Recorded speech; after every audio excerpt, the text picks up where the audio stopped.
Deputy মেয়রের ওয়ার্ডে পানীয় জলের সমস্যার অভিযোগ।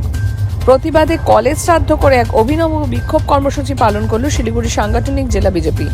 সোমবার শিলিগুড়ি পুর নিগমের 15 নম্বর ওয়ার্ডে অর্থাৎ ডেপুটি মেয়রের ওয়ার্ডে এই কর্মসূচি করা হয়। রীতিমতো পুরোহিত রেখে মন্ত্র উচ্চারণ করে শ্রাদ্ধ শান্তি করা হলো। উপস্থিত ছিলেন শিলিগুড়ি সাংগঠনিক জেলা বিজেপির সাধারণ সম্পাদক রাজু সাহা সহ অন্যান্য বিজেপি নেতাকর্মীরা। রাজু সাহা বলেন, দীর্ঘদিন ধরে এলাকায় পানীয় জলের সমস্যা রয়েছে।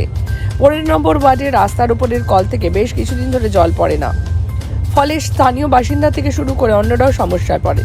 এই বিষয়টি জানিয়ে আমরা বড় অফিস ও পুর নিগমকে জানিয়েছিলাম, তা সত্ত্বেও কোনো কর্ণপাত করা হয়নি। এরপরও যদি ডেপুটি মেয়র কল সারাই করার উদ্যোগ না নেয়, তাহলে আমরা পুর নিগমের শ্রাদ্ধ শান্তিও করব, বৃহত্তর আন্দোলনেও নামব। এ ব্যাপারে পুর নিগমের ডেপুটি মেয়র রঞ্জন সরকার ওয়ার্ডে পানীয় জলের সমস্যার কথা স্বীকার করে নিয়ে বিগত বাম ভোটের দিকে অভিযোগের আঙুল তুলে বলেন, ওটা আমার কাউন্সিলের অফিসের সামনে, রোজ যাতায়াতের পথেই দেখি। পিএইচির অফিসাররা গিয়ে দেখে এসেছে, ওটাকে সারিয়ে করতে হবে, তার জন্য জায়গা পাচ্ছি না। এখানে জলের সমস্যা হচ্ছে, শুধু একটা জলের স্ট্যান্ড কল নয়, শিলিগুড়ি শহরে জলের সমস্যা মোকাবিলায় রাজ্য সরকারের তরফে 511 কোটি টাকা ইতিমধ্যেই বরাদ্দ হয়েছে, কিন্তু সেটা করতে একটু সময় লাগছে। আমরা চাই গোটা শহরে জলের যে সমস্যা রয়েছে তার দ্রুততার সঙ্গে সমাধান করার।